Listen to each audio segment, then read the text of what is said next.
falou, Chiquinho, veja, você fala um argumento, eu quero aumentar o imposto que eu acho que é por renda e diminuir consumo, mas o governo não fez isso, ele está fazendo um imposto unilateral com o objetivo de aumentar a arrecadação, ou seja, ele está aumentando a alíquota do Brasil. Então, isso. Você deveria falar, está errado. Siqueirinha me convenceu e eu vou pra casa. Assim, o Brasil... É isso? Não, claro que não, você nunca me convenceu. Deu aula, hein, Chiquinho? Deu aula. O governo ia arrecadar com o IOF, né, 50 bilhões de reais. 60. 20 esse ano, 40 no que vem. 50 a 60 no ano que vem. E com o subsídio que o Brasil dá para empresas e para pessoas que não precisam de subsídio, chega a 500 bilhões de reais. Ou seja, é muito melhor você rever a política de subsídio para arrecadar mais, se aumentar o IOF. Ser então muito mais inteligente. Muito mais inteligente. Eu sou a favor da uniformização do IOF. Mas por que não para baixo, A medida de uniformizar o IOF que o governo fez merece aplauso, sim. Não. Agora, discutir a alíquota que eu Não, mas por que não uniformizou para baixo? Por que não reduziu, que é o caminho para entrar, inclusive, para o CDE, que era o que o Paulo Guedes estava fazendo? Você sabe que o Bolsonaro, eu fui pesquisar o que o Emílio falou, que o Bolsonaro mexeu no imposto. Mexeu. A ideia era assim, era 6,38, salvo engano, aí ia para 5,38 em 2023, 4,38 em 2024, esse ano estava 3,38, ia para 2, 1,38 até depois zerar. 0. Aí eles aumentaram para 3,5, que é uma reversão nisso. Veja, quando você faz equalização, você teria que aumentar um e diminuir o outro. Essa arrecadação maior não está beneficiando ninguém a não ser a arrecadação do governo. E, Emílio, o doutor Francisco aqui, o Chiquinho, a solução dele para ele é essa. Então, temos que reduzir os juros, podemos gastar mais, precisamos industrializar o Brasil. Aí eu falo assim, Chiquinho, você não lembra o que aconteceu em 2015 e 2016? Foi exatamente isso que foi feito. Você reduziu os juros, 2015. Você aumentou os empréstimos, você aumentou o endividamento. Talvez você tenha esquecido que aconteceu a maior crise econômica da história do Brasil. Segurou o preço. Mas foi completamente fizeram tudo o que você pediu. Vamos lá. Foi diferente. Vamos lá. Dessa vez vai ser diferente. Vamos lá. E aí? Eu quero saber o seguinte. Certo. Na prática, o que vai acontecer para a população? Porque é o seguinte, o café já está custando 80 pau o quilo. Meio quilo de café. 80 pau. Meio quilo de café é 40 conto. Tá maluco. O azeite é 60 pau. Que é isso? Você entra no mercado, você bota 4 coisinhas lá, já é 250 no preço. Sim.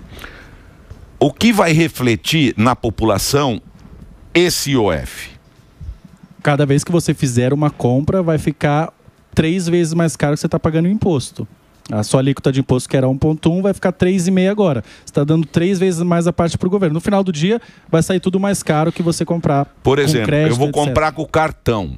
Vai custar mais caro. Vai. O banco que cobra isso. Isso, você comprou algo de R$1.000, agora vai pagar 35 de imposto. É isso. R$35 a cada compra de 1.000. Exato, era 1,1, subiu para 3,5, ou seja, vai pagar de R$1.000 35. O Chiquinho tá feliz com isso. Eu não sei como não tem dinheiro. E esse dinheiro vai para esse dinheiro vai para cobrir o rombo do governo. Isso, que não consegue ajustar. E tem o que o Sam falou também.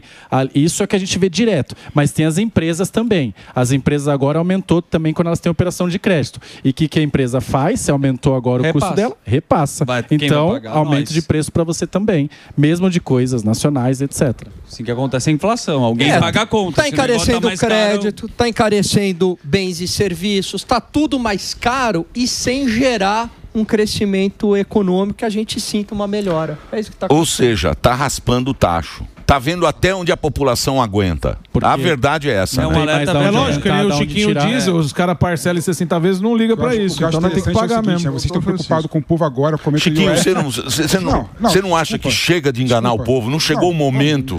Não chegou o momento, porque nós somos bem claro aqui. Olha a contradição de vocês. Olha a contradição de vocês.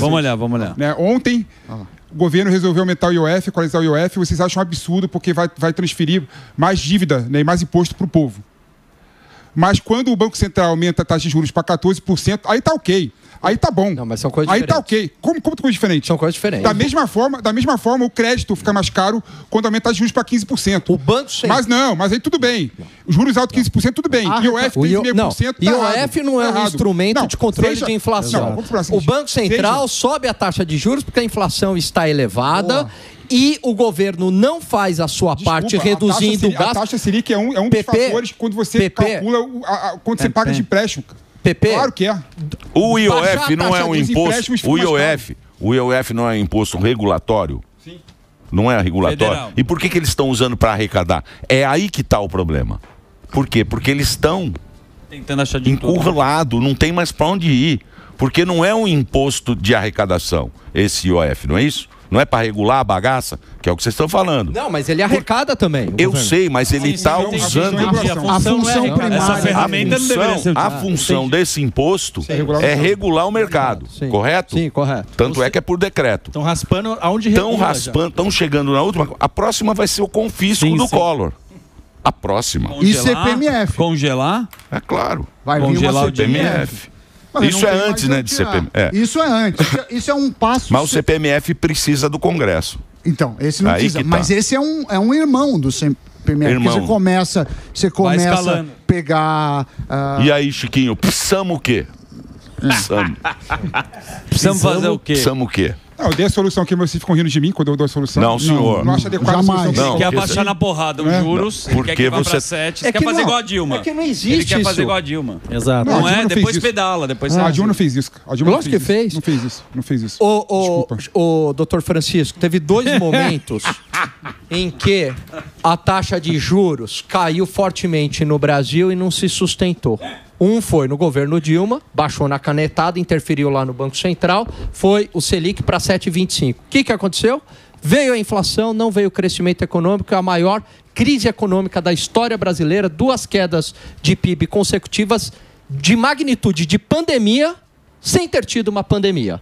E depois foi durante a pandemia, quando o Selic foi para 2% e também não sustentou e veio inflação. Portanto, a taxa de juros alta no Brasil ela é um sintoma do elevado gasto público e da inflação. E ela não é a causa, como você coloca, doutor Francisco.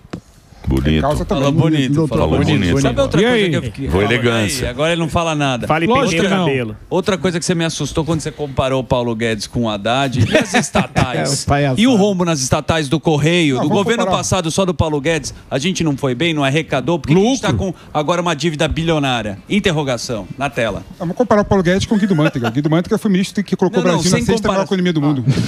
Mas me explica das estatais, por que a gente está com rombo nas estatais?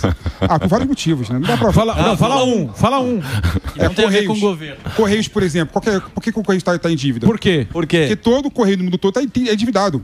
E por que o Correio dos deu Estados lucro Unidos, já? O Correio dos Estados Unidos tem 7 bilhões de dólares de dívida. É engraçado quando a companheirada vem, tudo dá prejuízo. Não, tem que dizer o seguinte.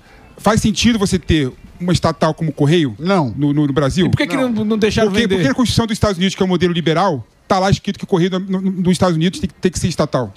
A participação do Correio dos Estados Unidos é só uma reserva estratégica, não é monopólio lá. Não, é estratégica e tem uma estratégica não e tem é uma monopólio. importância. Não tem monopólio lá, não. Lá não é monopólio. Aqui, se você quiser abrir uma empresa...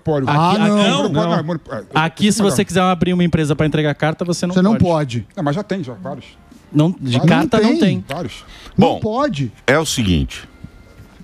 Você que está nos acompanhando agora. Se prepara. Prepara o bolso, porque vai ser na sua toba.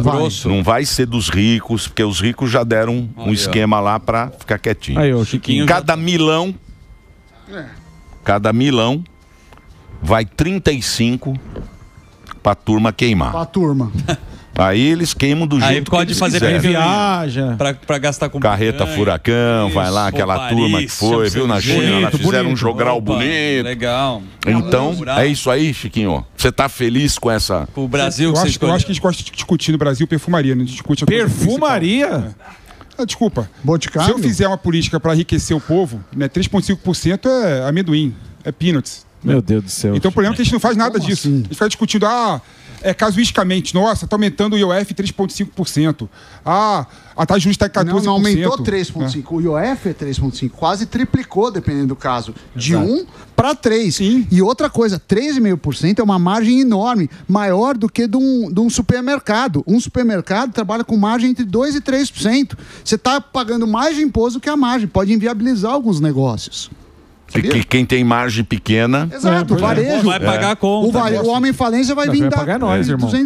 200 varejistas. O cara perde dinheiro. Por exemplo, você acha justo, por exemplo, a pessoa que faz um plano de previdência privado, que antes era isento, mas faz plano de previdência privado para investir, não para pensar em aposentadoria, ter IOF ou não? Eu acho que se você investe para mim, você deveria ter benefício fiscal em qualquer investimento de longo prazo.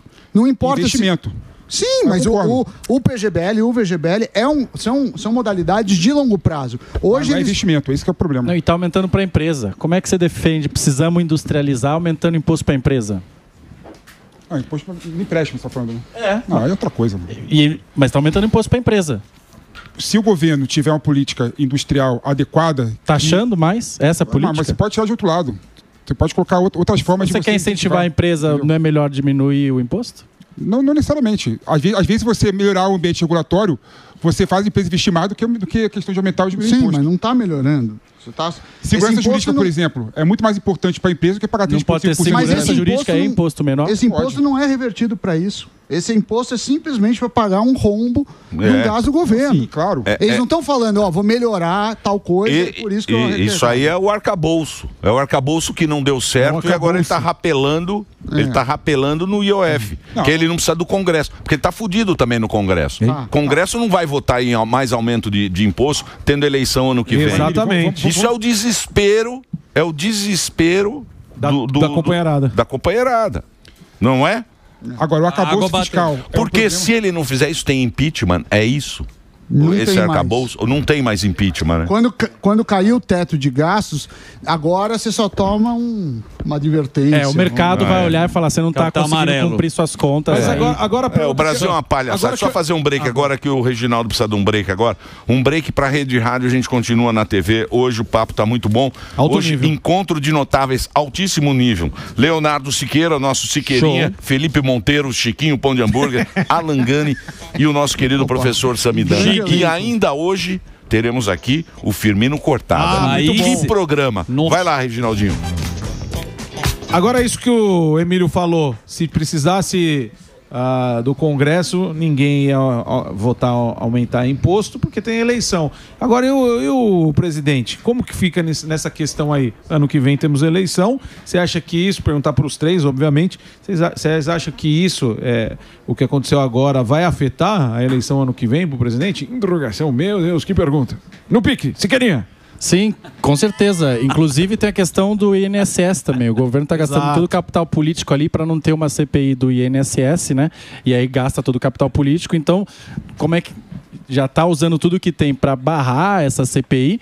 E aí, obviamente, não tem clima e nem capital político para poder aumentar outros impostos, etc. Então, o Emílio perguntou se tem impeachment. Não tem impeachment, mas o governo fala assim, olha, aquela regra anterior que estava era ruim, tá? Vamos fazer uma nova. Eu fiz a nova, tá? Sim. Não estou conseguindo cumprir essa regra nova. Daí o que você está sinalizando? Olha, eu não estou conseguindo controlar minhas contas.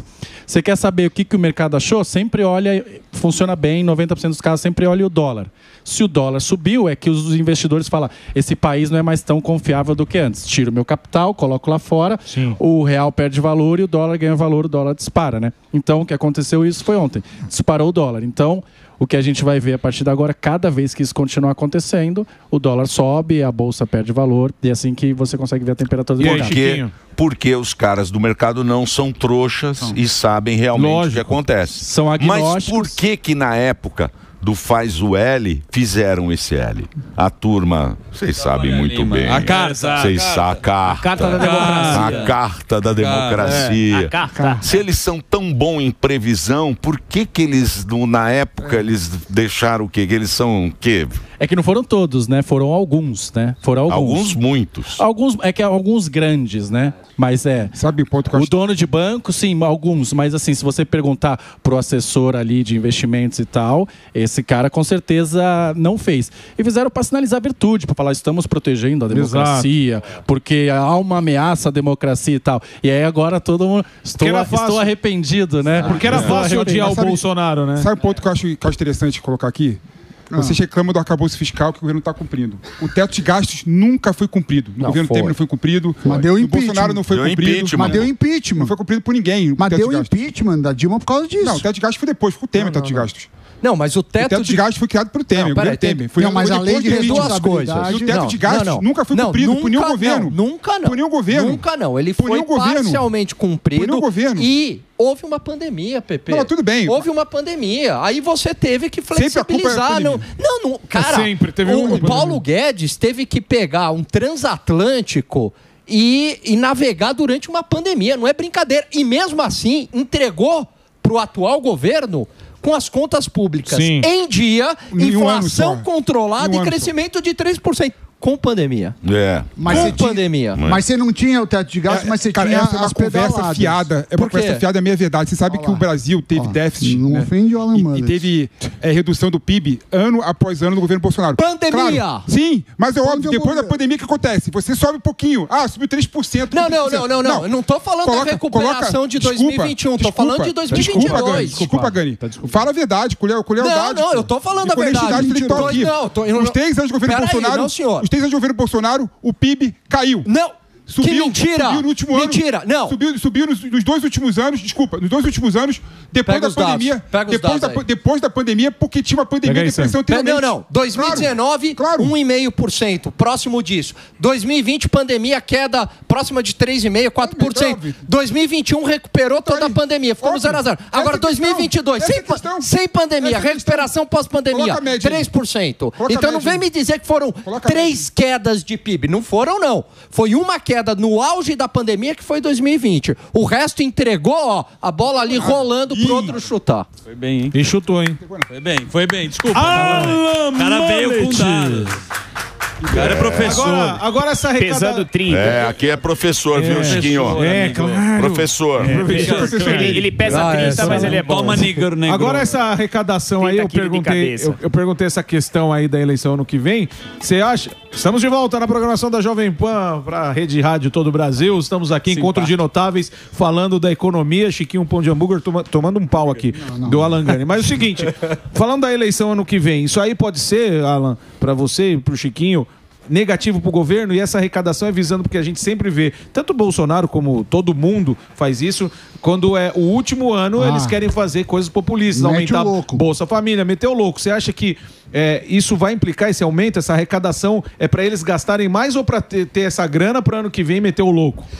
O que vai ficar para a população, Morgado? Excelente pergunta. Vai ficar o aumento de imposto. Sim. Que é o que o Nicolas vem traduzindo muito bem para a população. Fala, olha... É só no pequeno, no grande não. Então, vão querer pegar lá você com o Pix, você que está na informalidade, depois aumento de imposto, aí vem novamente agora o aumento do IOF. Então vai ficando claro para a população que é um governo que procura ajustar as contas públicas com aumento de imposto, só que esse aumento de imposto recai sobre a população. Esse que é o grande problema. E aí algumas medidas populistas pontuais e que não surtem efeito, muito pelo contrário. Mantém a taxa de juros elevada, mantém a inflação elevada, tanto é que a popularidade do atual governo está baixa. O que você esquece, por exemplo, e vocês ignoram completamente, é a política do governo de criar isenção de imposto de renda para as pessoas que ganham até R$5 mil. Por que você não aplaude essa política, por exemplo? Porque ainda não foi aprovada. Não aplaude. Não, eu acho ela válida desde que você corte gastos e privilégios do outro lado. Da onde que vai vir o dinheiro, PP? Da onde que vem o dinheiro? Cara, essa é uma falácia que eu fico impressionado. Então, mas deixa eu fazer uma pergunta para vocês agora, se vocês me permitirem. Eu acho que a discussão está em altíssimo nível e eu só vou desqualificar esse debate tão profícuo para a nossa audiência. Uma bonita palavra. O que eu gostaria de saber é o seguinte: se você notar, esse governo aí, como você bem falou, é populista, como o Bolsonaro também foi. Exato, isso. São demandas populistas que a gente tem no mundo inteiro. Só que quem está pagando tudo isso é a classe média. E eu sinto que a classe média vai acabar. Se ele continuar, porque veja você que trabalha, que tem carteira, você que tem uma empresa, a gente trabalha 5 meses por ano só para pagar o imposto do governo. Quem é classe média, qualquer classe média, é isso, né? São 5 meses. Sim. São 5 meses. Agora já vem mais uma paulada. Ou seja, até agora, na nossa cabeça. Tudo que aconteceu no ano até agora, você pagou para imposto. Sim, então. Então veja bem como é que vai ser a situação. Então você fala, não, tem muito pobre, então precisamos dar a bolsa. Aí dá a bolsa. Precisamos dar o gás. Aí vai lá e dá o gás. O Brasil é muito pobre, tem que dar o gás. Quem está financiando isso é a classe média. Perfeito. Que é a classe que vai lá e trabalha, que tem um emprego, é o professor, é a professora, Essa classe média, vocês que são experts, vai acabar, a gente só vai ter... O que vai ser do Brasil? Vai ser tudo pobre, igual vai ser a Argentina? Pois é, porque não... Vai virar a Argentina? Não se... Eu queria que virasse a Argentina agora do Milei, né? A do Milei eu gostaria, eu digo a Argentina, né? Que era anterior, cheio de bolsa, cheio de auxílio, cheio de não sei o quê. Não, a questão da energia é isso que tem acontecido, né? 60 milhões agora vão ter isenção de energia elétrica lá, né? Então o que vai acontecer? Está aumentando para todo o resto. Porque quando você faz isso sem reduzir os gastos e tal, é populismo, porque o governo tem que tirar de algum lugar. Então, o que a gente está vendo... Eu sou defensor lá atrás do Bolsa Família. Acho que é um programa liberal, que quer ajudar o pobre, dê dinheiro direto para ele, pronto. Só que desvirtuou o programa. Você mede o sucesso de um programa social não pela quantidade de pessoas que entram, mas pela quantidade de pessoas que saem, que significa que essas pessoas estão tendo prosperidade, estão saindo do programa. Exatamente. E aí o que está acontecendo com o Bolsa Família é isso. Você vê agora vídeo de pessoas com 25 anos recebendo. Igual na Argentina. Eu recebo há 25 anos o Bolsa Família, olha aqui, obrigado, o governo. E então o que está acontecendo é isso. Você só está aumentando. Por quê? Porque esse governo, né, essa mentalidade... depende desses caras mais pobres para poderem sobreviver. Então não quer que o cara tenha prosperidade. É isso, Emílio. Não, perfeito. Perfeito o que o Siqueirinha falou. A gente mede o sucesso de um país pelo tamanho da classe média. Quanto maior a classe média de um país, mais desenvolvido é esse país. E a gente percebe um estrangulamento da classe média brasileira. Né? Que a classe média sempre pagou tudo. Exatamente. Aqui, né? É a que carrega o país nas costas. Né? E aí a gente percebe uma insatisfação da população, principalmente por conta da inflação e cada vez mais, e é isso que é muito preocupante, Emílio, as pessoas dependendo do Estado. É o que o Siqueirinha falou, dependendo de um auxílio ali, de um Bolsa Família lá. E aí é muito complicado, porque como é que um país vai prosperar se você depende do Estado? O Estado, por si só, ele não produz. Quem produz somos nós. O Estado só pega o dinheiro de um e passa para outro. Exatamente. E no caso deles é para eles, para carreta furacão. É para a turma deles. Porque, por exemplo, se você pegar esse governo agora, aumentou em 60% os ministérios. Meu Deus. 60%. Eles aumentaram. É mais ou menos isso, né, professor? 60%. Muita coisa. Eu indiretos, né? Sim, então aumentou muito a máquina. Sim. A máquina aumentou muito. E é custo. Custa para pagar o político. E quem paga é a classe média. Basicamente o que acontece a gente é classe média? A gente é classe média. O país... O que é classe média, professor? A gente não recebe mais de R$300. A gente é classe alta. Classe alta? Sim. Eu sou classe média. Chiquinho é a mais. Não é. Você ganha... O que é classe média? Classe média... A gente não é a classe média metida? Não, mas... Que compra em 12 vezes. Pela estatística, acho que quanto é a classe média? R$3.000 de salário mensal. É mais que isso. O Brasil é um país pobre. Então, se você ganha... Não é pobre. O Brasil é pobre. O Brasil é pobre... As pessoas... Brasil, a gente tem uma economia grande porque tem muitas pessoas. A gente tem 210, 215 milhões de pessoas. Então é natural. Se você pobre junto dá mais ou menos. Isso. Se você somar uma família de 15 pessoas pobres, parece que tem mas divide por 15. Então a renda média do Brasil, se você pegar o PIB de tudo que é produzido no ano e dividir pelo número de pessoas, dá 3 mil por mês, mais ou menos. A gente é tão pobre quanto Botsuana. Caramba. Gabão. A gente é mais pobre que o Gabão. Ou seja, a renda média do brasileiro é muito baixa. Então, se você ganha R$5.000 no Brasil, você está entre os 5% e 10% mais rico já. Para ver como a gente é pobre. O PT inventou a classe média de R$300, lembra? Você ganha R$5.000, você já é uma classe média alta no Brasil. E aí, qual é o problema? É isso. Porque quando você tem um governo que só fala em distribuir riqueza, que riqueza? A gente é pobre. De quem? Você tem que falar em criar riqueza. Exatamente. Se você não fala em como criar riqueza, você vai distribuir e vai ficar todo mundo... Então, mas essa ideia aí do IOF é deixar a população mais pobre do que ela está. Todas essas políticas só falam em distribuir. Só que a gente precisa falar em como a gente vai gerar riqueza e criar riqueza. E isso não fala, né? Só fala, vamos tirar desse cara e vamos dar para ele. Aí você tem a classe média esmagada. Por quê? Porque financia o mais pobre lá, com agora 60 milhões sem pagar a luz, e financia a elite também do funcionalismo, todos esses caras que tem subsídio, que não paga imposto, que recebe penduricalho. E aí você tem ali 30 milhões de brasileiros bancando todo o resto. Mas é o médio que o governo critica quando que tem 3 televisões. Lembra do discurso do Sim, Lula? exato, Pra que ter exato, 3 exato. televisões em casa? Exato. O cara nunca vai prosperar e vai ficar sempre financiando as pessoas. E é o que você falou da Argentina também, que é interessante, né? Porque a Argentina tem muito benefício social, a vida inteira nesse governo do Alberto Fernandes. O que o Milei fez, tirando as charopadas dele, de cortar ministério que a gente poderia adotar aqui no Brasil? Não, o Milei tá indo super bem. Você quer ver que está indo super bem, não concorde comigo. Veja, pergunte para a população argentina. E não precisa ir lá perguntar o que aconteceu na eleição de Buenos Aires. Ele ganhou em primeiro lugar do partido do Macri. Significa que a sociedade falou, sim, estou gostando das suas políticas, logo vou votar no seu partido. Não precisa perguntar para mim nem para você que não vive lá. Pergunte para o argentino. E você não precisa ir lá. Mas é só ver o resultado da eleição. O que ele fez? Cortou lá o Afuera, tirou um monte de ministério.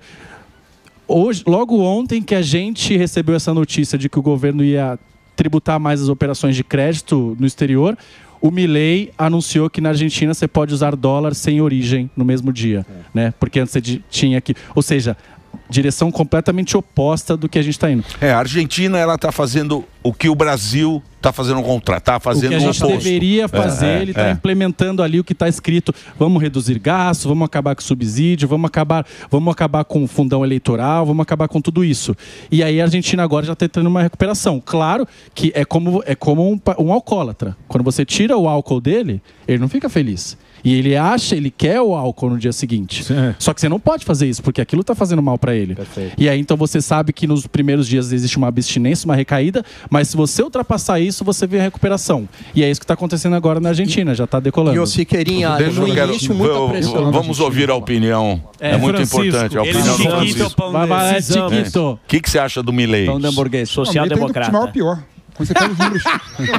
Conta aí, não é o Lula. Você pega, por exemplo, o boletim do Ministério da Fazenda da Argentina, né? A retração da indústria em menos de 2%. Né?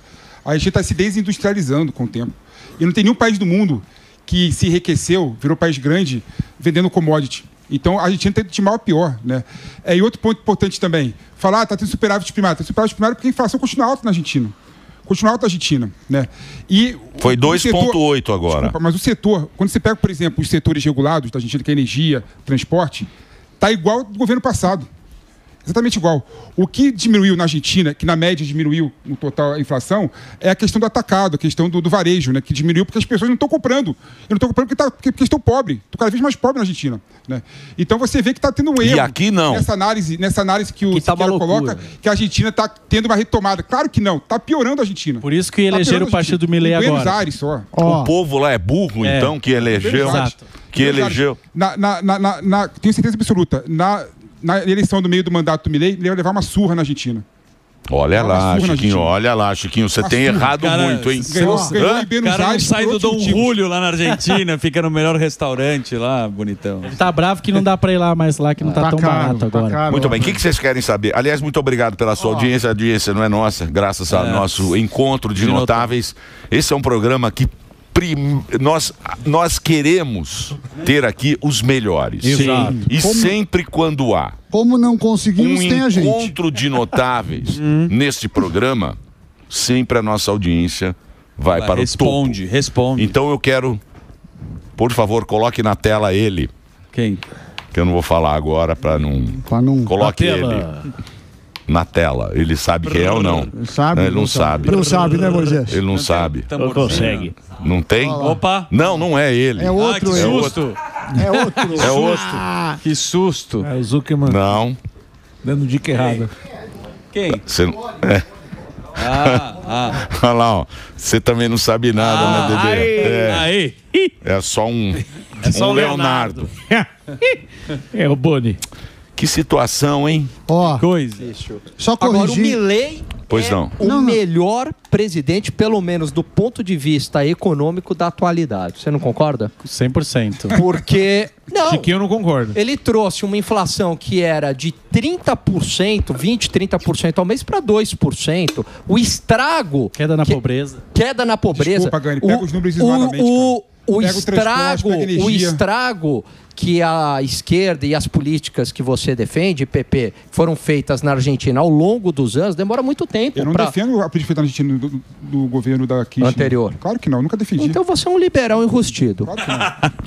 Ele é Só para te atualizar, Pois Chiquinho, Noruega, Catar e Emirados Árabes são 3 exemplos de países ricos que não têm uma grande indústria, e sim commodities, como petróleo, gás e outros. Então, só para atualizar. Eu não sei que livro... Desenvolvido, falei. Desenvolvido, Noruega, Dinamarca, Noruega. Eu não sei de onde você tirou que para isso. Noruega e Dinamarca tem uma indústria marítima de primeiro mundo. Então, mas vamos lá. Tem indústria, vamos lá. Tem naval, claro que tem. Vamos lá. Não, mas o principal é isso. Naval. É que vocês ficam pegando exemplo. Noruega, tem que ver Finlândia, nós aqui. Suíça. O que eu digo é o seguinte: o brasileiro, Nós. Pegar um médico. O que a gente quer? O que o brasileiro quer? Saúde e educação. Ele quer ter um emprego legal, ganhar uma grana legal. Opa. E trabalhar e não ter um bandido. E trabalhar segurança. sem ter que ficar olhando pro cara, falar, puta, aquele cara tá vindo, eu vou tomar um tiro. Usar o celular escondido. Ele quer, fazer um churrasquinho no final de semana, poder assistir um jogo de futebol, com os amigos, ter uma TVzinha legal na casa dele. Comprar uma vez por ano. Fazer uma viagem com a família, e viajar, ir lá no Beto Carreiro World, ir para Nordeste, legal, nas fazer praias, uma coisa. praia. É isso que o cara quer. Não é muita coisa que o brasileiro quer. Ele não quer ter o padrão de vida da... Não é ostentar nada, é ter o mínimo. E eu não entendo como é que nunca a gente consegue isso. É sempre pior. Sabe por quê? Porque a gente adota a mesma política de achar que o Estado vai nos salvar, vai dar dinheiro para o Estado e tira dinheiro da população. É simples, é isso. Se a gente deixar mais dinheiro na mão da população e menos para o Estado, a gente entra na rota do desenvolvimento, Emílio. E outra coisa, o Estado, ele tem que fazer... Mas você acha que isso é cultural? É cultural? Agora, é cultural? Eu acho que é cultural. São 500 anos desse pensamento de que a nossa liberdade, o nosso progresso pessoal, a gente coloca na mão de alguém? Sim. Ou é o Lula ou é o Bolsonaro? Esses caras que vão nos salvar. Inclusive, quando é o nosso pensamento votar, a gente faz isso. Você acha que é isso? Não, tem um fator cultural, com certeza. Pega, por exemplo, o americano e o francês para comparar. O americano ele não gosta do Estado grande, etc. Já o francês não. Eu quero tudo de graça, que o governo está me dando tudo. Sendo que a gente sabe que o governo Porque tinha um rei lá. Porque tinha um rei. Não. Porque é um país que vem com esses históricos. Os Estados Unidos veio fundado meio diferente. E o Brasil existe essa cultura do Salvador, de que o Estado, então... Da autoridade. Pessoa, se ela recebeu 30 anos de Bolsa Família, ela não consegue entender que ela tem que caminhar com as próprias pernas. Eu defendo muito que a gente não precisa de uma nova lei. A gente precisa de uma nova mentalidade, né? Então essa mentalidade é que o Estado vai me dar tudo e de que eu vou eleger alguém lá e tal. Não tem essa ética de que eu vou trabalhar, eu vou prosperar, eu vou ter que me dedicar para poder ter as coisas na vida. Eu acho que existe um fator cultural, sim. Tem ponto que vocês estão falando que não faz sentido nenhum, pelo seguinte, que os Estados Unidos ele fundou, né? E aí ganhou aquela escola americana, a escola Hamilton, né? Os Estados Unidos sempre foi protecionista, sempre foi intervencionista até a Segunda Guerra Mundial, quando ele virou liberal. Então os Estados Unidos cresceu e se desenvolveu porque teve um Estado forte. Sempre teve Estado forte, né?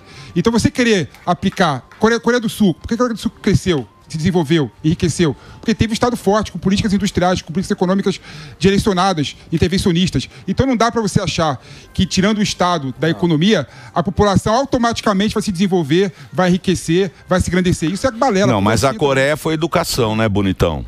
A Coreia investiu. Não, ela investiu em educação. Exato, básica. Base educação básica. Da Coreia do Sul, né? Não. Qual Coreia do Sul? Coreia que você tá Coreia falando? do Norte, que é o Estado. Tudo bem, mas é do Norte lá. Qual, bonitão? Mas quem investiu em educação? As empresas. Esse aqui é o Kim Jong. Tá no Kim Jong. O Chiquinho. Quem investiu em educação? O Chiquinho. Calma, Chico. Ele quer a volta da Cracolândia. Meu Deus. Quer. Do sopão. Com a Coreia do Norte. Ele quer que o sopão Sim. do padre... Sopão de hambúrguer. Isso. O sopão, ele levava lá o sopão Sim, ele também, ia aí lá. ele se sentia bem. Ele é contra desapropriar a favela do Moinho. Ele fala, afetiva. onde já se viu tirar as pessoas da favela e dar casas para as pessoas? A minha diferença para vocês, eu quero resolver a Cracolândia. Vocês querem difundir a Cracolândia para outros lugares de São Paulo. Eu sou contra isso. Você quer a Cracolândia de na Vila volta. Madalena. Lá na, Vila na porta Madalena. da casa dele. Saudade. Lá na Vila Madalena ele Deixa não lá no centro, tá perto da minha Pior. casa, eu não gostei. Faça uma vinheta pra mim. Saudades da Cracolândia. Chiquinho Pão de Hambúrguer. Assinado Chiquinho. Hein, Chiquinho? Que saudade que você tem, né? Uns craqueiros ali. Turismo da Cracolândia, ele quer fazer. Ele leva os amigos franceses e fala, olha como é aqui. Vem os franceses, ele fala, vou mostrar pra você, que é igual no Rio de Janeiro. Isso. No Rio de Janeiro, os caras lá do... Como é que chama aquele bar? Do Leblon. É isso. Chegam os turistas e Na falam, Rocinha. hoje vou levar você para ver Turismo da pobreza. pessoal exótico. Isso. Aí ele vai naquelas motos de traficante, sobe o morro, fala, olha que lindo. Olha como aqui é.